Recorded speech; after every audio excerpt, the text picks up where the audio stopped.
Passport Wars is back, and today we're comparing two citizenships from competing types of citizenship by investment programs. It's Turkey versus St. Kitts and Nevis right now.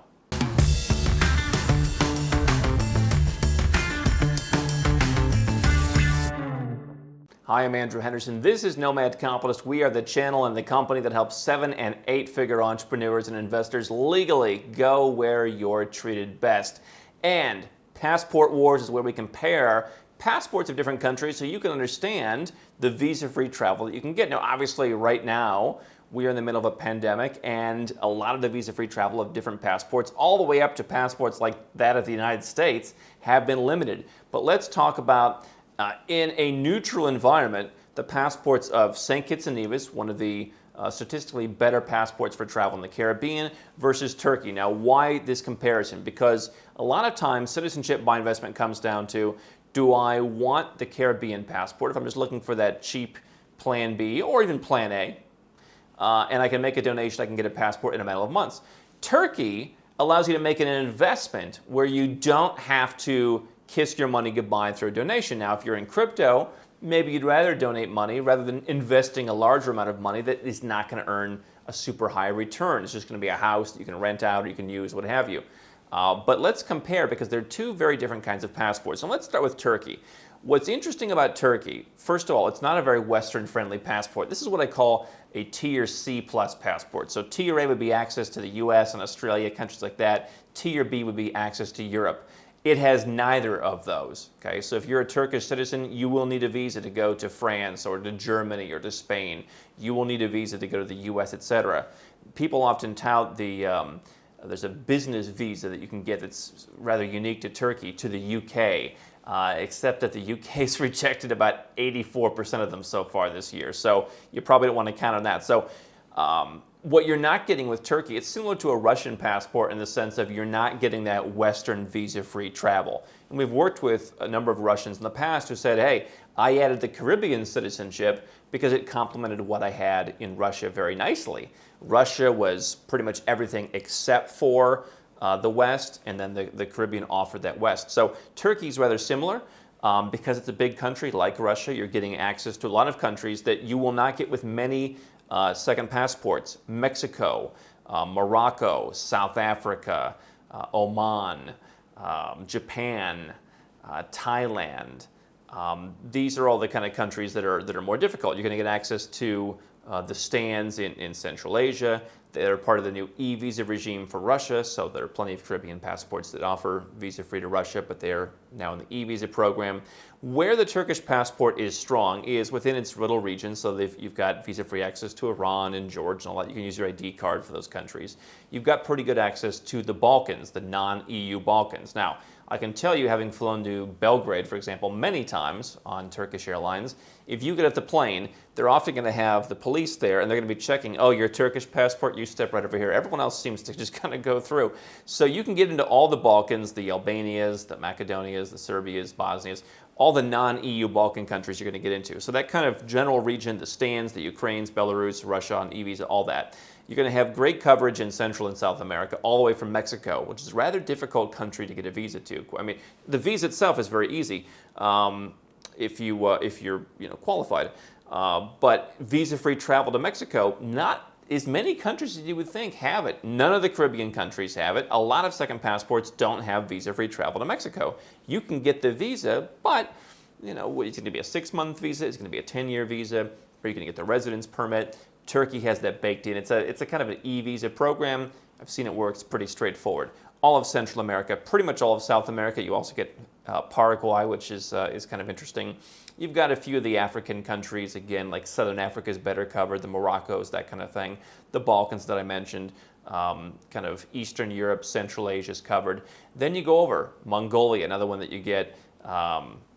Japan, tough country. Again, a lot of countries don't have visa-free to Japan. Southeast Asia, pretty well covered.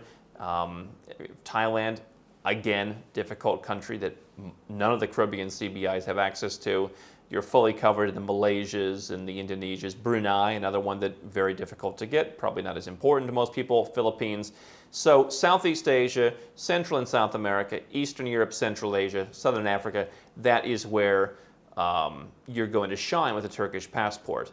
Now, you look at the St. Kitts and Nevis passport, which we're using as the stand-in for the Caribbean citizenship, is the tale of two CBIs, as it were. What is St. Kitts and Nevis going to give you? It's going to give you every single country in Europe. That includes the UK, it includes Ireland, it includes Europe's Schengen area. Again, obviously some restrictions right now on that, but generally speaking, you can go to Spain, you can go to Italy, you can go to Lithuania. You can do that without a visa, and you can also go to the Balkans. You can also go to the Ukraines, the Moldovas, the Belaruses. You can go to Russia without an e-visa, you just visa-free. You can go to Turkey without a visa, which many of the Caribbean CBIs don't have. You'll need an e-visa. It's $20, relatively straightforward. St. Kitts and Nevis is also going to cover you pretty well in Central and South America and the Caribbean. You're going to have greater freedom of movement within the Eastern Caribbean states if you actually want to live in one of those countries. Obviously, St. Kitts, not in terms of its travel abilities as a passport, but in terms of the citizenship, it is a tax-free country for folks who live there. You go and live in Turkey full-time, you're going to pay tax.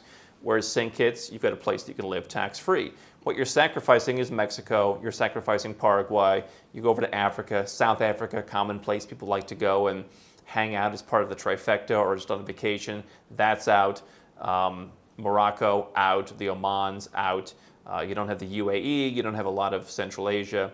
So Kazakhstan, Mongolia, that's all out. Japan, out. Thailand, Brunei, etc. So neither of these are going to get you into the US, Canada, Australia, New Zealand, the UAE, what I call Kuna, or if you add in the UAE, Ukuna. Theoretically, these could be very nice paired together, where you'd have a good amount of overlap, but you'd also have some complementary travel. And so I think what's interesting is when you compare two passports, where one is a very small tax-free country that has a citizenship by investment program, is part of the Commonwealth.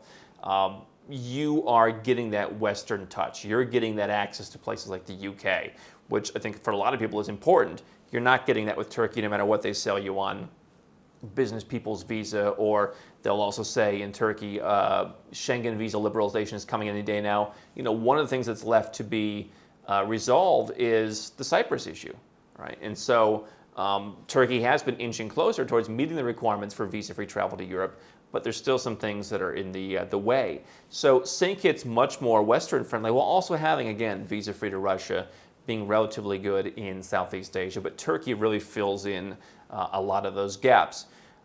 In terms of the passport, you know, obviously Turkey has a diplomatic presence in much of the world. St. Kitts, not so much. In emergency situations, you know, perhaps you've got some other options, but Turkey has more. So it's kind of tax haven versus non-tax haven, tiny island country versus pretty substantial T or C passport. That's the passport war on two different types of citizenship by investment. Two of the more affordable varieties, where you're going to invest $250,000 and up in real estate in Turkey. There are some caveats to that. Or you're going to donate $150,000 and up, or buy some approved real estate, totally different ballgame in St. Kitts for citizenship. Both are issued in a matter of months, both different passport profiles, neither getting into the top tier countries, but either complementary or apart. If you're, depending on why you're getting a passport, if you're getting it as a plan A or as a plan B meaning you're just adding it to your current passport, then it depends on what passport you have in terms of which one would be stronger. Which passport would you rather have from this passport war? Leave a comment below. Don't stop now. We've got well over 1,000 more videos here on YouTube for you to watch and learn how to go where you're treated best. And if you want to work with Nomad Capitalist personally, go to nomadcapitalist.com/apply, learn about our unique, tried and true process, garnered over years of experience, and learn how you can become our client.